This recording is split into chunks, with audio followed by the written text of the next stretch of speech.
à tous, bonjour à toutes, j'espère que vous allez bien. Je suis ravie de vous retrouver pour une nouvelle vidéo. Une vidéo sur la nouvelle lune qui a lieu vendredi 7 décembre.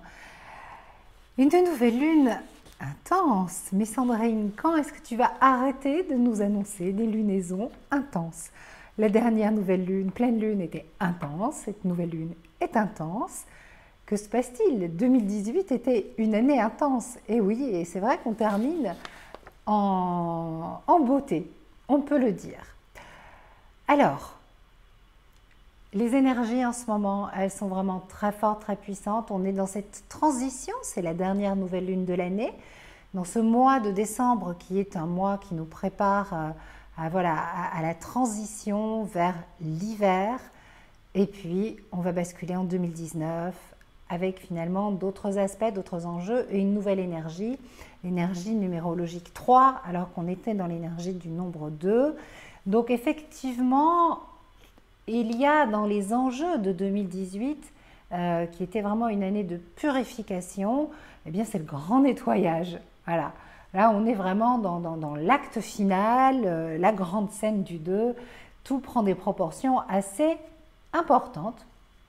Ça va se calmer, mais pour cette nouvelle lune, on va avoir besoin de faire appel à beaucoup de calme, beaucoup d'énergie positive, beaucoup d'humour, de dédramatisation, de silence, d'accueil, et de laisser glisser, et puis plus on va se rapprocher de Noël, voilà, plus on va sentir les énergies qui vont quand même aller un petit peu mieux, on va pouvoir s'appuyer sur un sextile avec Vénus et Saturne, enfin il va y avoir quelques aspects chaleureux et réconfortants. Mais là, la lunaison, elle donne quand même le là de cette semaine et de la semaine prochaine.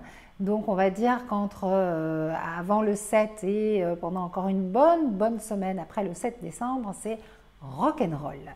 Alors, pourquoi? Parce que la Lune, ça représente l'humeur globale. Et puis, on a des planètes comme Neptune, qui symbolise aussi la marée humaine, la grande conscience collective, qui sont touchées en ce moment. Donc, finalement, tout est mélangé. Cet individuel, ce collectif, qui sont le reflet l'un de l'autre, nous montre à quel point nous sommes dans des agitations émotionnelles, dans des marées intenses. Alors, que se passe-t-il?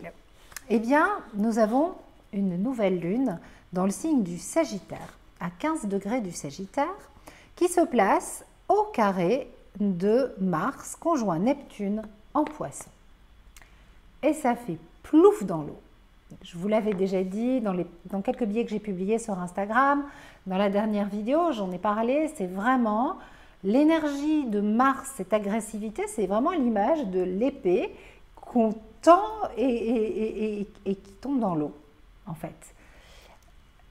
Neptune symbolise les grandes marées humaines, les mouvements de masse, l'énergie collective. Mars, c'est une agressivité, c'est une colère, donc il y a besoin de s'exprimer.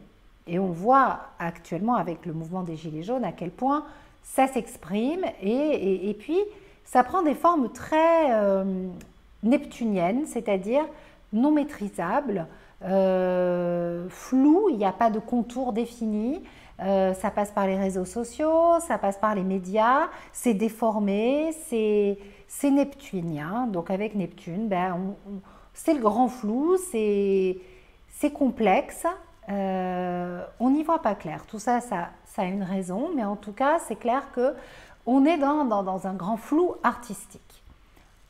Sur le plan individuel, Mars va symboliser une émotion de colère, une émotion forte ou quelque chose qui va impacter notre corps physique, quelque chose qui nous tient à cœur et un grand flot émotionnel également non maîtrisé. Il y a une forme d'impulsivité, il y a quelque chose qui... En fait, l'image qui me vient, c'est le feu et l'eau, et ça bouillonne, et puis ça fait plein de bulles, et on se brûle,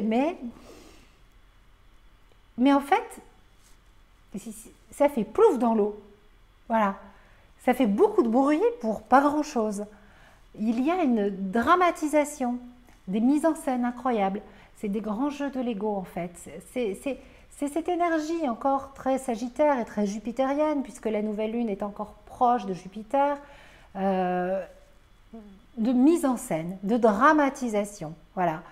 Acte 2, scène 3, comme je le dis souvent avec Jupiter. Et donc, finalement, nos grands drames, les grands drames de nos émotions qu'on doit accueillir, qu'on doit entendre, c'est un peu disproportionné quand même. En tout cas, il y a une difficulté à les canaliser, une difficulté à organiser tout ça et à trouver une structure, en tout cas nous, individuellement, à nous maîtriser très clairement et à remettre de l'ordre dans nos émotions, à ne pas se faire piéger finalement par l'ego qui demande réparation et qui demanderait à être entendu et qui demande même justice.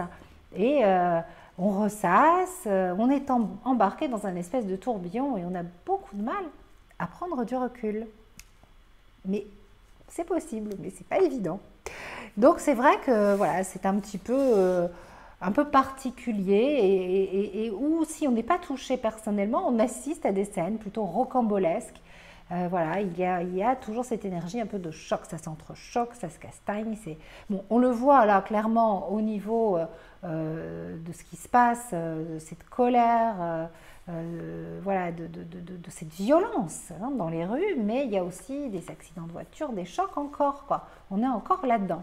On a un petit peu du mal à s'en sortir. Alors, tout ça, c'est bien sûr des énergies d'éveil. Cette nouvelle lune en Sagittaire se place également au double carré, donc au double carré de la conjonction Mars-Neptune en Poisson, mais au sexticarré d'Uranus. Qu'est-ce qu'un sexticarré? C'est vraiment une énergie très uranienne, donc une énergie de révolte, de tension, pour permettre une émancipation. Dane Rudar, je prends mes petites notes parce que voilà, parle d'un processus jaillissant de propagation d'idées. Il dit que c'est une activité électrique et dynamique qui vise finalement à l'amélioration de soi. Ça, c'est l'énergie lumière positive de cet aspect. Et on peut vraiment sentir finalement dans le collectif qu'il y a une émergence vers une révolution. Cet état de révolution, c'est pour aller vers un mieux. Il y a une idée, il y a une vision, il y a quelque chose qui demande à exister. C'est la fin de l'ancien monde et le nouveau monde. Hein. On en a parlé dans la conférence qu'on a co-animée avec Patrick Gianni. Et Patrick a vraiment longuement expliqué tout ce processus de fin de l'ancien monde pour la naissance du nouveau monde. Processus qui va s'accentuer en 2019, 2020 et 2021. Et là, il y a comme un raz-de-marée par rapport à ça. Et le problème, c'est qu'un sexticarré, c'est quand même une énergie de retour en arrière, de régression. C'est un aspect qui est une phase lumineuse et une phase un peu plus sombre. Et là, on est quand même dans... Il y a les deux. En fait, l'ombre et la lumière. Il y a de toute façon toujours l'ombre et la lumière. Mais là, il y a vraiment aussi ce côté régressif avec échec dans la tentative d'amener cette dynamique à un niveau de coopération avec d'autres centres d'activité dynamiques. Je répète, échec dans la tentative d'amener cette dynamique à un niveau de coopération avec d'autres centres d'activité dynamiques. En gros, c'est une énergie très individuelle. Uranus, pour cette lunaison, eh bien en fait, il part un peu... On est un peu dans la guerre des égaux, dans chacun ramène à soi, dans la guerre des tranchées, une difficulté à se comprendre, une difficulté à communiquer, une difficulté à coopérer. Il y a plein d'idées qui sont là dans l'air, mais chacun veut attirer le truc, c'est récupéré par l'ego et c'est pas encore vraiment complètement vécu au niveau de la vibration d'âme. Il y a ces porteurs, mais il y a plein d'individualités qui récupèrent. Ça, c'est pour l'énergie collective. Sur le plan personnel et individuel, c'est pareil.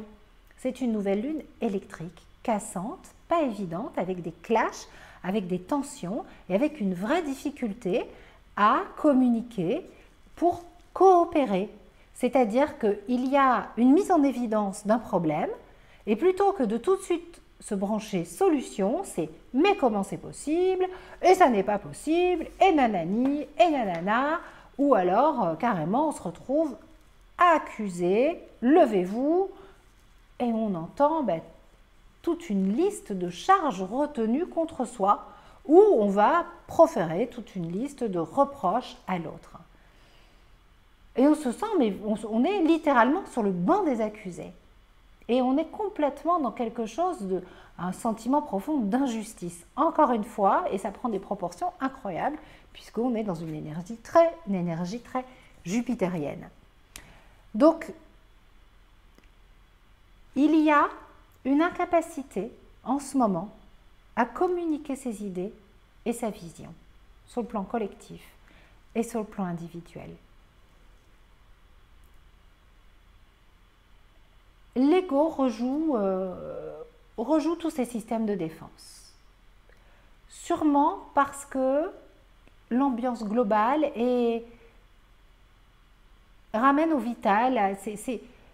On est dans des stress de survie, et quand on est dans des stress de survie, la conscience élaborée, bon, voilà, c'est beaucoup l'ordinateur émotionnel, l'ego-machine qui s'emballe, le mental, enfin c'est compliqué parce qu'on a du mal à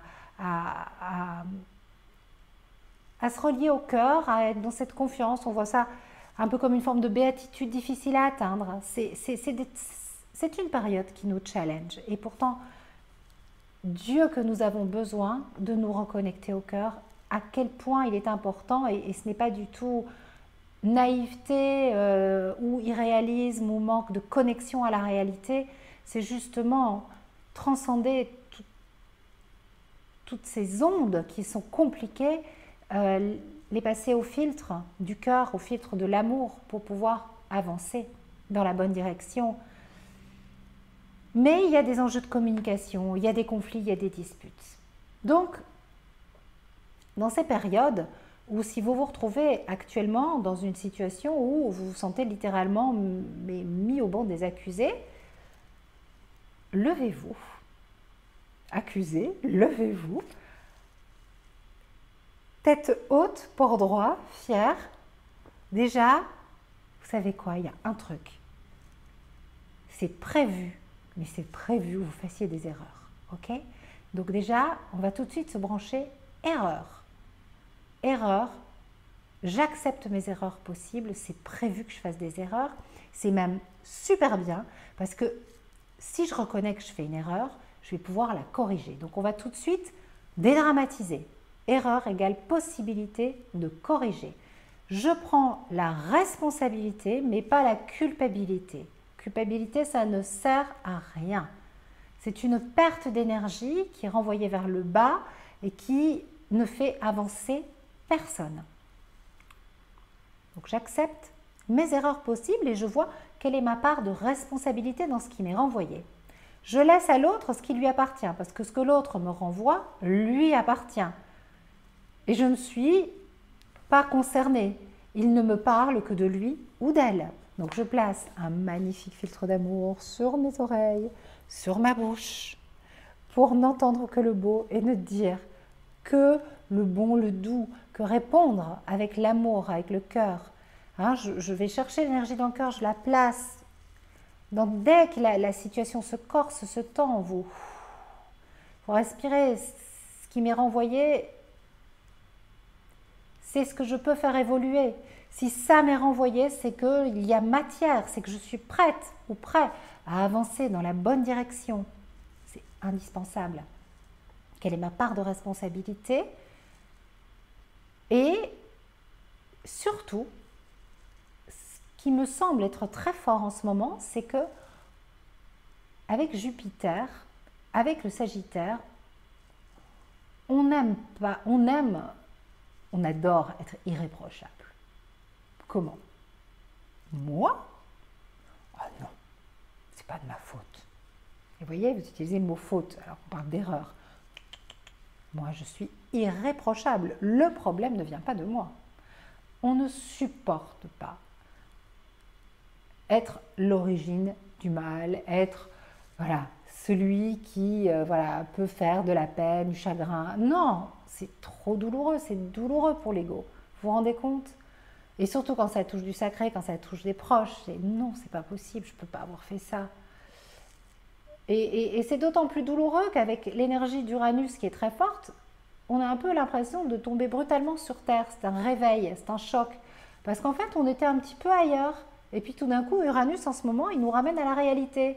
Et clac! Mais si Uranus, il nous ramène à la réalité et qu'on est parti à un moment qu'on n'était plus là, on était où? On ne sait pas, on n'était juste plus là. Ben, c'est comme ça qu'on a fait pour gérer. Il nous ramène à la réalité parce qu'on est prêt à être réveillé, tout simplement. Et donc, l'idée, c'est vraiment de se mettre en perspective comment je fais pour améliorer cette situation. J'en ai longuement parlé avec mon amie Dany, qui est énergéticienne. Vous vous rappelez, j'avais fait une vidéo avec elle au bord de l'eau, Dany Monnier. C'est vraiment une femme extraordinaire. Si vous êtes dans la région, contactez-la pour un soin. Voilà, c'est une femme lumineuse, une grande amie. Et on s'appelle toujours... voilà, on est hors du temps toutes les deux. Et aujourd'hui, on a eu une longue discussion sur ce sujet, justement, avant de faire la vidéo.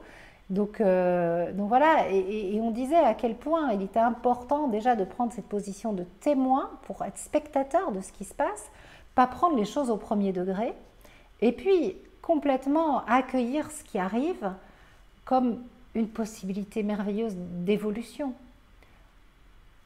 en évitant de se reprocher de ne pas avoir réussi, parce que ça c'est une perte de temps et d'énergie. Et tout ce temps qu'on perd à se reprocher, parce qu'en fait, finalement, quand l'autre nous reproche quelque chose, en fait, c'est que nous, on veut être irréprochable. C'est nous qui nous reprochons quelque chose. Sinon, ça ne nous atteindrait pas. Et si c'est douloureux et si ça fait mal, l'immensité de la blessure qui peut être réveillée nous montre la quantité, la tonne de dose d'amour qu'on doit mettre. Et c'est là qu'il faut concentrer son énergie. Sur une réparation, sur « Ok, j'ai pas réussi à faire ». Je suis pas parfait, je suis pas irréprochable, mais de toute façon, c'est pas prévu, c'est pas ce qui m'est demandé, c'est prévu que je fasse des erreurs. Comment je fais pour améliorer cette situation pour moi, pour les autres? Et j'accepte que mes erreurs, elles peuvent faire souffrir, mais elles me font souffrir moi, elles font souffrir les autres, mais qu'est-ce qu'elles me font souffrir? Ok, donc bon, ben, et aller voir cette quantité de douleur qui est là, et y mettre mais de la bienveillance et de l'amour, il n'y a que ça à faire. Que ça, plutôt que de perdre un temps dingue avec nos égos qui font comme ils peuvent, bien sûr, à chercher à savoir qui a tort, qui a raison. Quelle perte d'énergie. Tout ça pour être irréprochable. Alors que ce n'est pas ce qu'on nous demande, ce n'est pas ce qui est prévu. On en reparlait. Quelle liberté de pouvoir se sentir libre d'aller vers l'autre en étant pleinement soi et en ne cherchant pas à être parfait dans le regard de l'autre, en lui laissant ce qui lui appartient et nous en exprimant ce qui est important pour nous. C'est l'enjeu de cette période. On est sur des gros enjeux de communication. On est sur quelque chose où on doit vraiment réussir à se faire comprendre. Et on voit à quel point ce sesqui carré, en fait,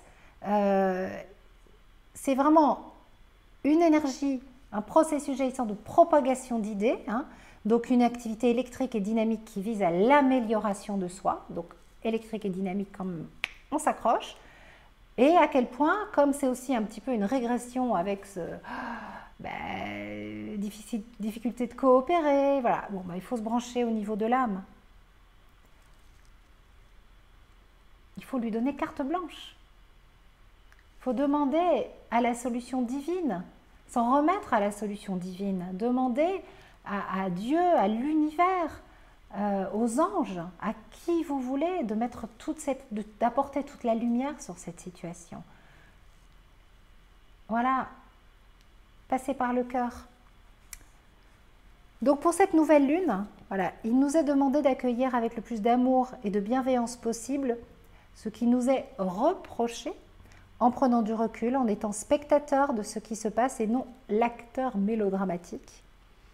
Se rappeler donc qu'il est prévu qu'on fasse des erreurs, que c'est naturel, que l'erreur ça se corrige et que c'est même le but.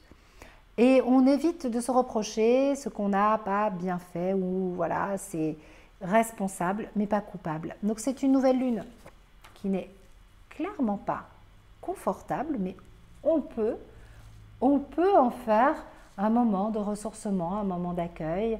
Allumez une bougie, branchez-vous sur le silence à l'intérieur de vous, sur cette petite flamme. Demandez la lumière, la guidance. Dans le journal d'astrologie créative, j'avais proposé un joli rituel où vous pouvez dessiner sur une feuille un œil qui symbolise votre troisième œil, l'œil de la conscience éclairée, de la conscience supérieure. Ça peut être pas mal avec ces énergies tendues entre Mercure et Uranus aussi dans l'air, et d'y placer une pierre bleue, qui sont des pierres associées finalement à ce chakra du troisième œil. C'est un geste symbolique. Et de demander, il y a un petit mantra à réciter, toute la lumière et la guidance, la force pour avancer. Je vous laisse créer vos rituels. Ça peut être quelque chose qui fonctionne très bien. Il y a un autre petit truc que j'aime beaucoup, c'est tout simple. Vous écrivez la situation qui vous préoccupe sur un post-it, vous remplissez un verre d'eau, vous mettez le verre d'eau et puis vous passez la nuit et puis vous rendez, vous jetez l'eau à la terre, vous rendez à la terre. Et ça s'évapore. Ça peut être pas mal avec ce Neptune, voilà, toutes ces énergies. C'est des petits actes symboliques qui fonctionnent super bien, qui amènent du centrage, qui amènent de l'ancrage, de la lumière, qui amènent beaucoup de lumière. Voilà, demandez que toute la lumière soit faite sur cette situation et que la blessure qui pourra être révélée à l'occasion de cette nouvelle lune, eh bien, elle soit nourrie et bercée d'amour. Car l'intensité de la douleur ressentie révèle la quantité d'amour à apporter à la situation. Ça, c'est vraiment important. Voilà ce que je voulais vous dire pour cette nouvelle lune. Alors, petit point actu. J'ai pris la décision de ne pas faire les horoscopes créatifs. Il y a le journal d'astrologie créatif, mais les horoscopes créatifs 2019, j'ai pas eu le temps. Voilà. C'était une année intense et surtout septembre, octobre, novembre, pas évident. Beaucoup de choses qui se sont accumulées. Je ne peux pas tout faire et donc voilà. Donc j'ai lâché prise. Et donc en fait, 2019, il y a l'horoscope créatif, il y a le journal d'astrologie créative, il y aura une vidéo pour vous parler des énergies de l'année 2019, où j'intégrerai un petit message pour chaque signe. Peut-être que j'aurai le temps de faire 12 vidéos, mais j'en suis vraiment pas certaine. J'ai lâché prise pour faire de la place à de nouveaux projets qui sont importants, qui me tiennent à cœur, qui répondent à une vibration féminine, plus intérieure, là où je sens qu'il est bon d'aller. Et je n'avais pas envie de répondre à une exigence commerciale. Voilà, ma chaîne, elle s'appelle Astroéthique.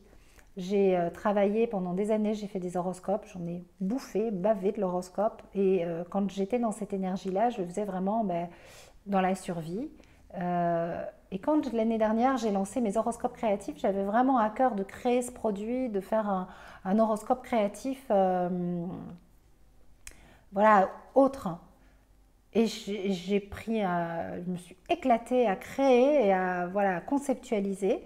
Et je pense que j'aurais vraiment pris beaucoup de plaisir à les refaire, mais pas le temps, pas l'énergie et peut-être aussi pas l'envie, parce que besoin d'aller sur quelque chose qui vibre plus juste. Parce qu'on m'a fait la remarque, on me dit mais Sandrine, c'est dommage, ça marche super bien, tu as super bien vendu. Ben oui, mais je peux pas tout faire et puis je veux pas que ça soit ça mon moteur. Voilà. Moi, ce qui compte là, c'est vraiment d'aller là où ça sonne juste, là où je sens qu'il y a un appel, là où je sens qu'il y a une résonance. Et là où je sens que ça résonne, quoi. Voilà, je vais redire le mot. Donc, le journal d'astrologie créative, il est toujours disponible en précommande jusqu'au 6 décembre. Je vous montre les jolies cartes. Voilà, j'ai fait de la place pour tout ça aussi. Donc, il sera livré avec ce marque-page qui vous présente en fait tout ce que vous pouvez faire avec les différentes phases de la Lune. Et puis, vous savez les petits messages que je propose sur Instagram, si vous n'allez pas sur Instagram, c'est des petits messages que je m'amuse à créer pour à chaque fois aller dans le lâcher prise. Et bien en fait j'en ai fait imprimer 10, Voilà, c'est des jolies petites cartes. Et donc voilà, quand je lâche prise, ma vie s'agrandit.